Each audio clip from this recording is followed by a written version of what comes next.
옛날 어떤 임금이 역사가들에게 인간의 역사가 무엇인지 기록해보라 했더니 10권이나 되는 두꺼운 책으로 만들어 오더랍니다. 너무 길다. 더 줄여봐라 했더니 한 권의 책으로 다시 줄여 가지고 왔습니다. 그래도 길다. 더 줄여라. 그랬더니 한 글자로 요약을 해왔대요. 그게 뭘까요? 한자로 괴로울 꽃자. 인생을 산다는 것 자체가 괴로움이요, 고통이요, 염려라는 거죠. 오늘 목사님이요, 자기 할머니가 사남매를 두셨는데, 그중 자기 아버님이 사남매 중 막내였대요. 근데 자신의 할머님의 사남매 자녀 중에 막내 아들 되시는 그 아버님이 제일 먼저 세상을 떠나셨대요. 그때 그 목사님이 나이가 겨우 8살, 초등학교 1학년 마칠 무렵이고 동생이 한 4살쯤 됐는데, 그러니까 할머니가 홀어머니 밑에서 자라나는 어린 두 손자를 볼 때 얼마나 마음이 아팠겠어요. 그래서 그 할머니가 자신을 볼 때마다 늘 하시는 말씀이, 아이고 우리 아무개 손자가 중학교 가는 걸 보고 죽어야 될 텐데, 중학교 가는 걸 봐야 될 텐데. 여러분, 그 할머니가 그 손자 중학교 가는 걸 보셨을까요? 못 보셨을까요? 물론 보셨죠. 자, 중학교 가보니까 그 다음에 또 뭐라 그럴까요? 아이고 우리 아무개 손자가 고등학교 가는 걸 보고 죽어야 되는데. 여러분, 고등학교 가는 거 보셨을까요? 못 보셨을까요? 보셨죠. 그저 이번에 또 뭐라고 하셨을까요? 아이고 우리 손자 대학교라도 보내고 죽어야 되는데. 그러시던 할머님이 그 목사님 대학교 4학년 때 아이고 우리 손자 장가 가는 걸 못 보고 죽는구나 그러면서 돌아가셨대요. 목사님은 자기 할머니를 회상할 때마다 물론 그 많은 손자들 가운데 특별히 자신을 사랑해 주셨던 그 할머니의 사랑이 너무 고맙기도 하고 자신을 향한 그분의 그 애틋한 그 걱정이 충분히 이해도 된다고 합니다. 그런데 그분은 그 어린 손자가 이 세상에서 과연 잘 자라줄까 그 염려 하나로 평생을 보내신 것 같아서 너무 안타깝게 느껴진다 이렇게 말하셔요. 그 할머님이 그렇게 염려하던 손자는 중학교는 물론이고 고등학교, 대학교 잘 갔고 물론 그 이후 장가도 갔고 그의 아들, 딸이 벌써 시집장가 가서 잘 살고 있고, 예? 그 할머님의 손자는 지금 훌륭한 목사님이 돼가지고 일산에서 교회 개척해서 한국의 대표적인 교회를 일구시고 나중에는 통합식 장로교단 총회장까지 지내시고 은퇴하셨어요. 여러분. 이 시간 여러분의 염려가 뭡니까? 그것이 무엇이 됐든지 간에 그것이 염려로 해결되는 것이 아니라 믿음으로 해결됩니다. 아멘. 아멘. 여러분의 사랑하는 자녀는 여러분의 염려로 자라는 것이 아니고 믿음으로 자라납니다. 아멘. 여러분의 사업은 염려로 유지되고 번창되는 것이 아니고 오직 믿음이 승리할 줄 믿습니다. 네. 염려는 우리 인생을 갉아먹는 무서운 적입니다. 인생을 갉아먹는 두 개의 적이 있는데 하나는 어제에 대한 후회이고 또 하나는 내일에 대한 염려입니다. 후회와 염려. 한번 따라해 봅시다. 후회와 염려. 우리 인생을 갉아먹는 두 개의 적이에요. 자, 잊지 마십시오. 염려한다고 과거가 바뀌어지지 않습니다. 염려한다고 현재가 새로워지지 않습니다. 염려한다고 미래가 보장되지도 않습니다. 아멘. 에드워드 포더스키라는 분이 쓴 책에 염려를 멈춰라 이런 책에 보면은 염려가 우리 몸에 얼마나 해로운가 한번 들어보세요. 염려는 우리 몸에 유익한 인자들을 죽이고 독성 인자들을 높여서 정신질환, 고혈압, 천식, 류마티스, 감기, 갑상선, 관절염, 편두통, 시력장애, 심장병, 위장병 등의 원인이 된다. 심지어 염려는 우리 인체 내에 암세포를 죽이는 항암인자와 자연살해 세포들을 죽여서 각종 암의 결정적인 원인이 된다 그랬어요. 그런데 목사님, 숨쉬고 살아가는 인간이 어떻게 염려하지 않고 살 수가 있단 말입니까? 인간이 과연 염려하지 않고 살 수 있을까요? 네, 염려하지 않고 살 수 있다고 오늘 주님은 분명하게 말씀하고 계십니다. 하나님을 믿는 하나님의 자녀들은 분명히 염려하지 않고도 살 수 있다고 약속하고 계십니다. 아멘. 오늘 이 짧은 본문에 염려라는 단어가 무려 6번이나 등장하고요. 염려하지 말라 하는 직접적인 이 동사가 3번 반복되고 있습니다. 심지어 성경 전체 66권을 통틀어서 하나님께서는 염려하지 말라는 말씀을 무려 550번이나 하고 계십니다. 550번. 인생들이 얼마나 염려를 많이 하면 550번이나 반복해서 하나님이 염려하지 말라, 염려하지 말라 말씀하실까요? 유대인의 지에서 탈무드에 보면은 다윗과 골리앗의 이야기를 이렇게 재미있게 표현했어요. 사울왕과 이스라엘 모든 군사들은 골리앗의 그 어마어마한 덩치에 주눅이 들어가지고 벌벌벌벌 떨면서 야, 저놈은 너무 커서 우리는 절대 못 이겨. 그런데 다윗은 어떻게 생각했어요? 야, 골리앗의 덩치가 너무 커서 쉽게 맞출 수 있겠다. 이렇게 생각했다는 거예요. 똑같은 환경, 똑같은 상대를 바라보면서 한쪽은 야, 처부수기에는 너무 큰 존재 이렇게 생각했고, 다른 한쪽은 너무 커서 맞히기 쉬운 표적 이렇게 생각했다는 거예요. 여러분, 동일한 문제라도 어떤 관점에서 바라보고 어떻게 해석하느냐에 따라 얼마든지 달라질 수 있다는 말입니다. 이 시간도 여러분은 무서워서 벌벌 떨던 사울왕과 이스라엘 군사들처럼 살아갈 수도 있고, 물맷돌 하나로 골리앗을 물리친 이스라엘의 영웅이 된 다윗처럼 살 수도 있다는 거예요. 그 선택은 여러분이 하실 수 있다는 겁니다. 아멘. 여러분, 백해무익이란 말 들어보셨죠? 백해무익이 무슨 뜻이에요? 백해무익. 100가지로 해롭고 유익은 전혀 없다. 그런 뜻이죠. 그것이 바로 염려의 특징이에요. 염려가 뭐냐? 염려는 백해무익한 것입니다. 한번 따라해 볼까요? 염려는 백해무익하다. 예, 그렇습니다. 첫째로 염려는 불필요한 거예요. 이것은 염려가 지닌 첫 번째 특징입니다. 전혀 필요가 없음에도 불구하고 오늘 얼마나 많은 사람들이 염려의 노예가 돼서 기쁨을 다 빼앗기고 무기력증에 빠져서 헤매고 있는지 모른다 하는 것입니다. 아담 이래로 염려함으로 역사나 상황을 바꾼 위인은 아무도 없습니다. 저는 제 키가 우리 대한민국 남자 평균 키이기 때문에 키 때문에 걱정해 본 적이 한 번도 없어요. 근데 제가 사실은 이 키가 고등학교 때 큰 키예요. 중3 때까지는 항상 별명이 땅콩이었습니다. 키가 너무 작아가지고 옛날에 키 순서대로 번호를 매겼잖아요. 항상 10번 안 해요. 3번 아니면 뭐 9번 이랬어요. 키 순서로 해가지고. 옛날에 애들이 얼마나 많았습니까? 한 반에 막 60명, 70명 냈잖아요. 그 중에 키 작은 순서로 해서 3번, 9번 이랬다니까요. 근데 중3 때부터 저희 집이 이제 부모님 서울에서 기사식당을 하면서 매일 아침 학교 갈 때 엄마가 설렁탕을 해주셨어요. 그 사골국물. 매일 아침 사골국물을 먹었더니 1년에 13cm가 크더라고요. 중3에서 고1 올라갈 때. 그렇게 한 10cm씩 컸어요. 그때 이게 다 큰 키입니다. 고등학교 3년 동안에. 네. 근데 이 키 때문에 스트레스 받는 분들이 꽤 있더라고요. 키 작은 분들은. 목사님들도. 어떤 목사님은 키가 얼마나 작으셨는지 그게 얼마나 스트레스가 되는지 강단에 설교할 때마다 자기도 모르게 뭘 힘있게 외치려고 하면 뒤꿈치를 치켜들면서 이렇게 설교하는 습관이 자기도 모르게 조금이라도 커 보이게 하려고. 그렇게 하기도 힘든데 지금 해보니까.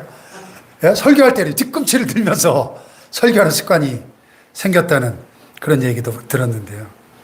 오늘 본문에 보니까 예수님이 염려하지 말라고 하시면서 키 작은 사람의 비유를 들어서 여기 27절에 이렇게 표현하셨어요. 너희 중에 누가 염려함으로 그 키를 한 자라도 더 할 수 있냐? 그렇잖아요. 아니, 키 작은 사람이, 아니, 다 큰 어른이 아무리 내 키 작다고 염려한다고 그 키가 자라납니까, 여러분? 근데 여기서 그 키를 성경에 보면은 이렇게 2번 해가지고 밑에 각주를 보면은 혹 목숨을 이렇게 돼 있어요. 그 키라는 단어가 목숨이라는 단어로 번역할 수도 있다는 얘기예요. 그러니까 네가 염려함으로 네 목숨을 1시간이라도 더 연장할 수 있느냐 이 말이에요. 예. 그래서 공동문에 보면 너희 가운데 누가 걱정한다고 목숨을 1시간인들 더 늘릴 수 있겠느냐 이렇게 번역을 했더라고요. 그러니까 여러분 염려한다고 해서 다 자란 어린의 키가 단 1cm도 커질 수 없는 것이고 염려한다고 해서 죽어가는 사람 목숨을 1시간인들 연장할 수 있냐 이 말이에요. 다시 말해서 염려는 무익한 것이고 불필요한 것이다 하는 겁니다. 아멘. 네. 두 번째로 염려는 무익하고 불필요할 뿐만 아니라 더 나아가서 유해한 것입니다. 유해한 것. 해롭습니다. 해로워요. 염려라는 이 말을 성경 원어에 찾아보니까 헬라어로 메림나오 이런 단어인데요. 메림나오 쪼갠다, 갈라낸다는 뜻의 메르나오라는 동사와 마음을 뜻하는 누스 합성어예요. 합성어. 그리고 염려가 뭐냐? 염려라고 하면서 우리의 마음을 쪼개놓고 갈라놓는 것이다 이 말이에요. 그 염려는 우리의 인격을 분열시킵니다. 여러분 정신질환 가운데 정신분열증이라는 게 있죠. 인격이 분열돼 버리는 거예요. 쪼개진 마음, 갈라진 인격을 가진 사람, 이 하는 일이 얼마나 이 불안합니까? 모든 일에 경고함이 없고 변덕스러울 수밖에 없겠죠. 그리고 염려는 우리의 감정을 쪼개서 상하게 만듭니다. 염려하면 감정이 상하기 때문에 무엇이든지 있는 그대로 보지 못하고 색안경을 끼고 보게 됩니다. 그래서 어떤 일이든지 똑바로 볼 수가 없어요. 또 염려는 이성을 분열시키기 때문에 올바른 판단을 내릴 수가 없어요. 해야 할 일과 하지 말아야 될 일을 구분하지 못하게 됩니다. 해야 할 말과 해서는 안 될 말도 구별하지 못하게 됩니다. 그래서 실수의 실수를 거듭하게 되는 거예요. 영어의 염려를 worry, don't worry, don't worry, worry라고 하죠. worry? 뭐 강아지 이름 같은데 worry. 이 worry라는 단어는요, 원래 라틴어 워겐이라는 말에서 왔는데 워겐이 뭐냐? 물어뜯는다. 맹수가 이빨로 목을 물어뜯어 질식시킨다는 뜻에서 왔어요. 동물의 왕국 보면 사자가 이런 들소나 얼룩말을 사냥할 때 어떻게 합니까? 샥 소리 없이 싹 최대한 가까이 다가가가지고 딱 사정거리 안에 들어오면 어떻게 해요? 팍 점프해가지고 뛰어올라서 어딜 물어요? 목을 그냥 꽉 물어버리죠. 그럼 그 덩치 큰 들소, 막 뿔들이 개고 덩치 큰 들소가 사자가 목을 그냥 확 물어버리니까 이 무는 힘이 얼마나 강력하겠어요. 사자가 이빨로 목을 확 물어서 그냥 질식해서 지금 질식해서 얼룩말도 그렇고. 염려가 그런 뜻이에요. 무시무시하지 않나요? 염려는 여러분, 그래서 염려에 물린 사람은 무기력해지는 거예요. 그래서 심리학에서는 이 염려를 사람을 서서히 죽이는 느린 형태의 자살이다 이렇게 표현해요. 염려의 도가 깊어지면 깊어질수록 자신의 건강을 해치게 되고 수명을 단축시키게 되는 겁니다. 여러분, 나는 빨리 죽고 천국 가고 싶다는 분 염려를 많이 하시길 바라요. 예? 그렇지 않다면 염려를 버리시길 바랍니다. 예? 고양이에 물린 생쥐처럼 염려에 물린 사람은 영혼의 기능이 마비되어 버리는 거예요. 영적인 무기력증에 빠져버리고 마는 겁니다. 얼마나 해롭습니까? 염려는 무익하고 두 번째 해로울 뿐만 아니라 세 번째로 전염력이 강해요. 전염력이. 염려는 전염성이 대단히 강합니다. 코로나19보다 훨씬 전염성이 강력합니다. 그래서 염려하는 사람하고 늘 만나고 지내다 보면 나도 모르는 사이에 염려라는 병에 전염이 됩니다. 아니 때로는 염려라는 질병을 앓고 있는 사람 얼굴만 봐도 나도 염려가 전염이 됩니다. 예.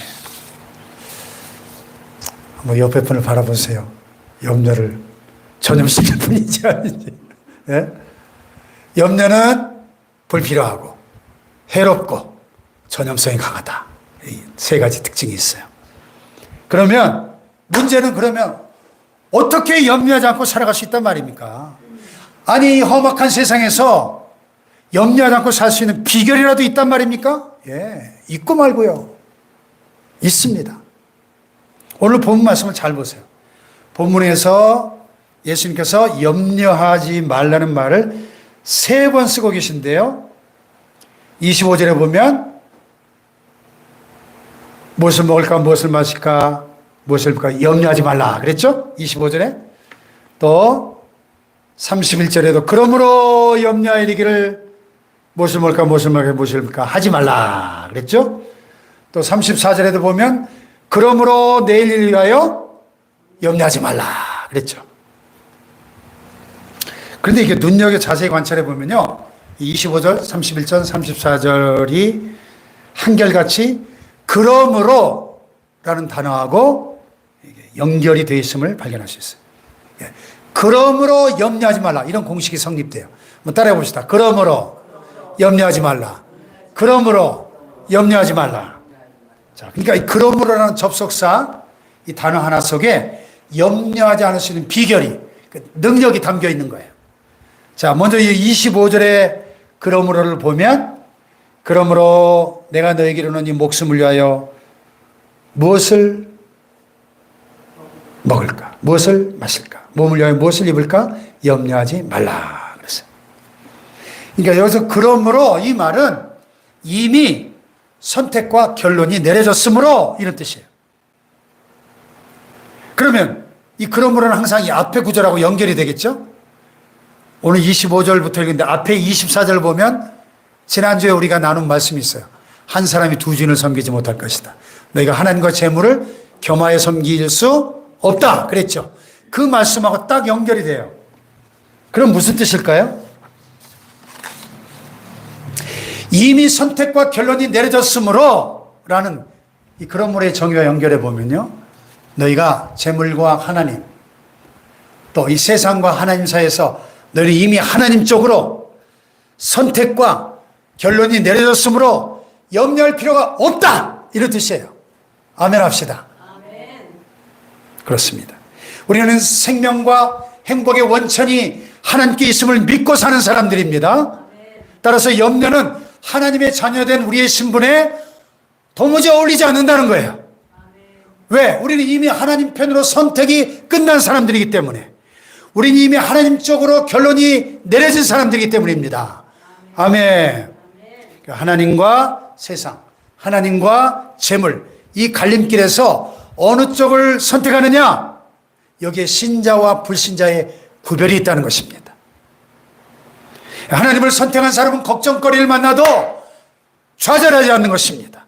위기가 닥쳐와도 동요하거나 의기소침하지 않는 것입니다. 아멘 합시다. 아멘. 이미 우리는 죽어도 하나님을 선택하기로 결론을 내린 사람들이기 때문에 아무것도 두려워할 필요가 없고 불안해할 필요가 없는 것입니다. 염려하지 않는 것입니다. 오히려 기뻐하면서 다른 사람을 위로하는 거예요. 아멘. 염려를 해결한 아서 랭크라는 사업가가 있었어요. 이분이 사업을 하다 보니까 너무 많은 염려에 시달리다 보니까 날마다 염려에 시달리기보다는 차라리 내가 일주일 가운데 하루만 염려하는 날로 정해놓고 그날 몰아서 염려해야 되겠다 이렇게 결심을 했어요.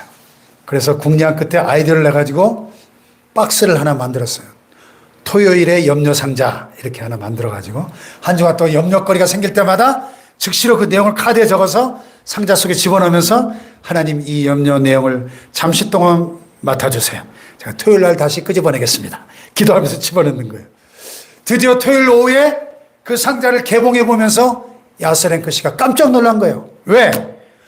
그렇게 큰 염려거리를 생각했던 문제가 그 중에 40%는 완전히 이미 해결되어 있었고 25%는 별로 대수롭지 않은 문제로 바뀌어져 있었고 25%는 염려했던 자신이 잘못 판단한 문제들이었고 나머지 10%만 진짜 염려거리인데 그 다음날 주일 아침에 교회 가서 기도하고 다 하나님께 맡김으로 해결함을 받았다 하는 얘기예요. 할렐루야. 하나님의 자녀들은 하나님 아버지 품에 들어오기만 하면 아무것도 염려할 필요가 없는 줄 믿습니다. 여러분 모두 하나님 아버지 품으로 들어오셨죠? 하나님 아버지 품에 안기셨죠? 하나님 아버지 앞에 고한은 없어요. 단지 미아가 있을 뿐입니다.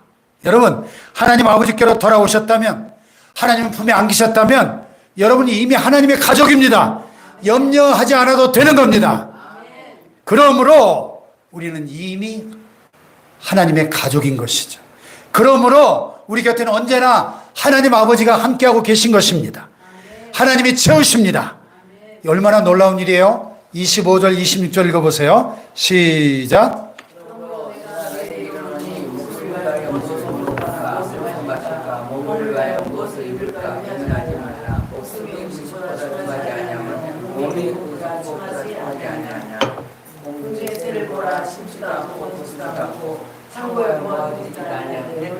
아버지께서 기르시나니 너희 이것들보다 귀하지 아니하냐. 아멘. 참 공중의 새를 보라. 그 예수님 당시 이스라엘 주변에 아주 흔히 볼 수 있는 까마귀나 참새 같은 텃새를 가리킬 텐데요.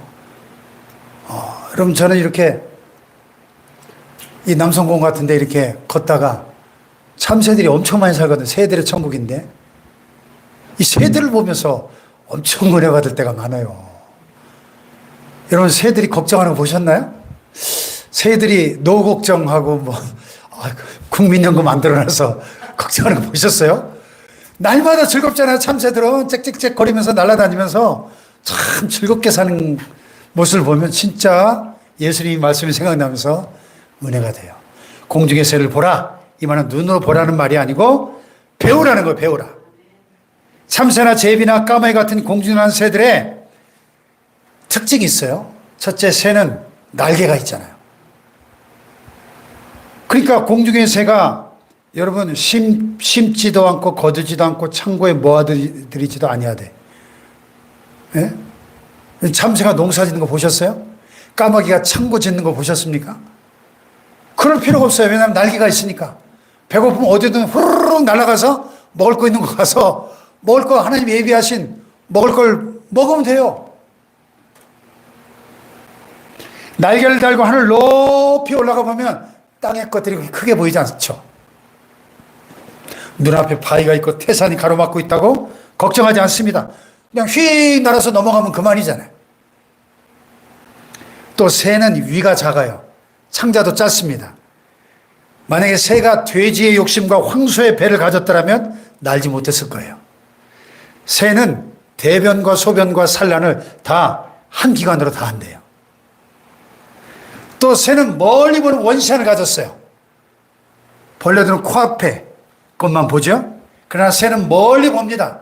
하나님을 믿는 하나님의 자녀들은 눈앞에 탐욕을 버리고 믿음의 날개로 날면서 멀리 보는 눈을 가져야 될 줄로 믿습니다. 여러분.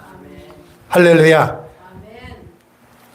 자, 여기 31절에 그러므로를 보겠어요. 자, 28절부터 한번 읽어볼까요? 28절 시작. 또 너희가 어찌 의복을 위하여 염려하느냐? 들의 백합화가 어떻게 자라는가 생각하여 보라. 수고도 아니하고 길쌈도 아니하느니라. 그러나 내가 너에게 말하노니 솔로몬의 모든 영광으로도 입은 것이 이 꽃 하나만 같지 못하였느니라.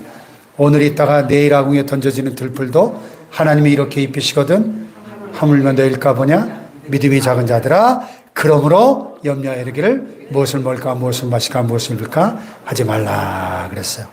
아멘.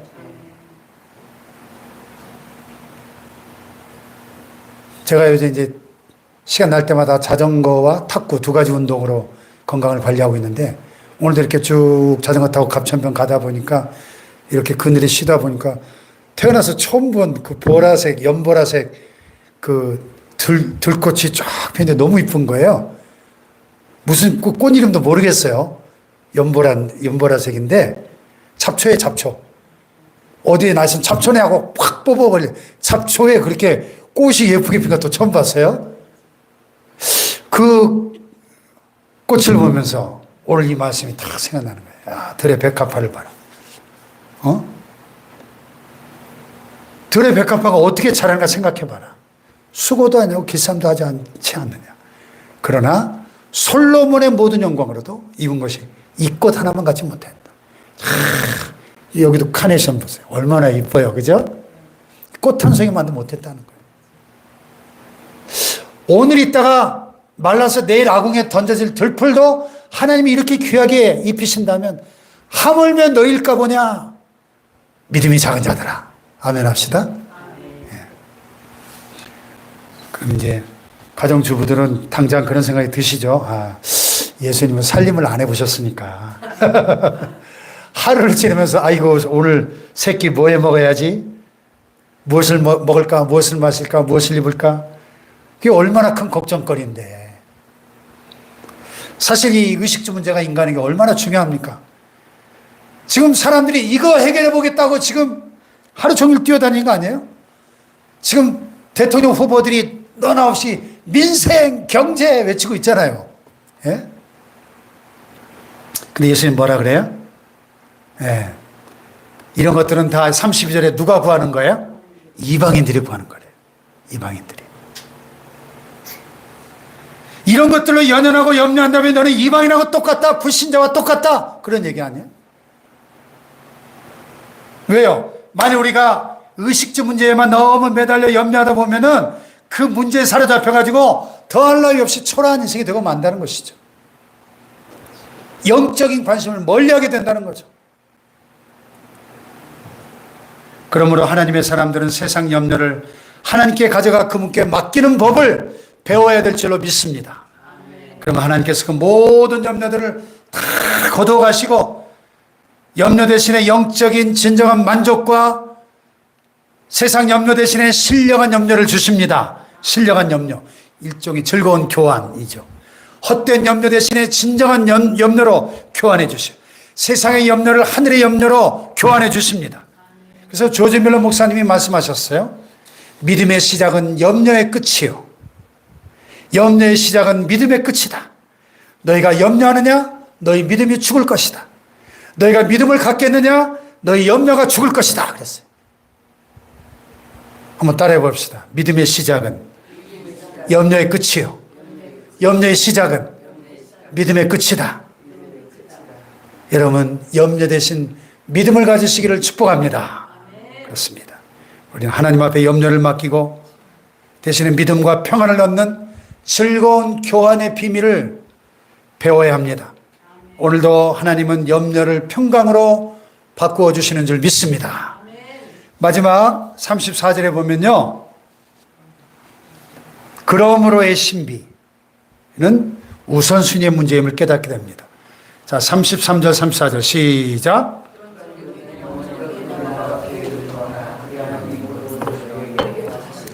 아멘. 34절 시작.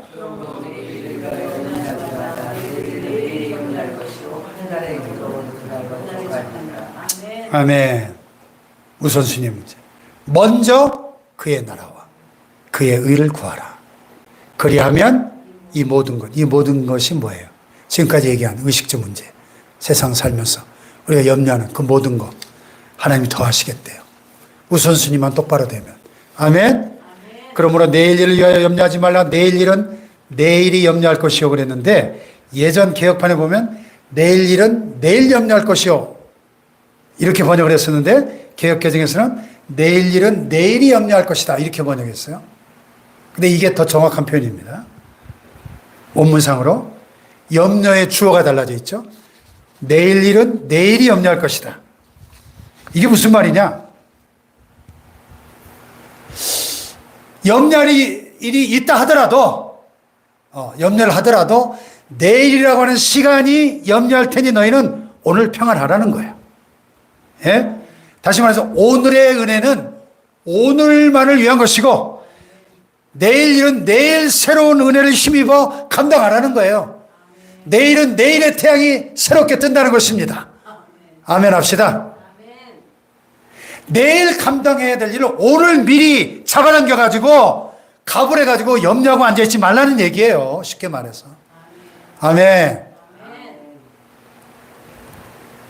바람과 함께 사라지다 해서 그 여자 주인공이 마지막 장면에 뭐 그랬다면서요. 예? 내일은 내일의 태양이 또 뜬다. 이러면서 영화가 끝난다며요. 마지막 대사가. 그 참 명대사 아닌가요? 내일은 내일의 태양이 또 다시 뜹니다. 모든 것이 사라지고 잿더미가 된 그 상황에서 한 말이잖아요. 예? 내일은 내일의 태양이 또다시 뜬다. 희망을 말하면서 영화가 끝나잖아요. 그것이 믿음입니다.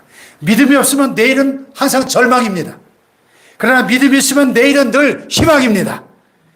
여기에 염려를 십자가 앞에 맡기고 믿음을 얻는 즐거운 교환의 신비가 있죠. 저희 할머님이 93세에 하늘나라 가셨는데, 제가 미국 유학 가 있을 때 1996년대에 돌아가셔가지고 제가 장례식도 참석을 못했는데, 저희 할머님이 평소에 늘 부르던 찬송이 있어요.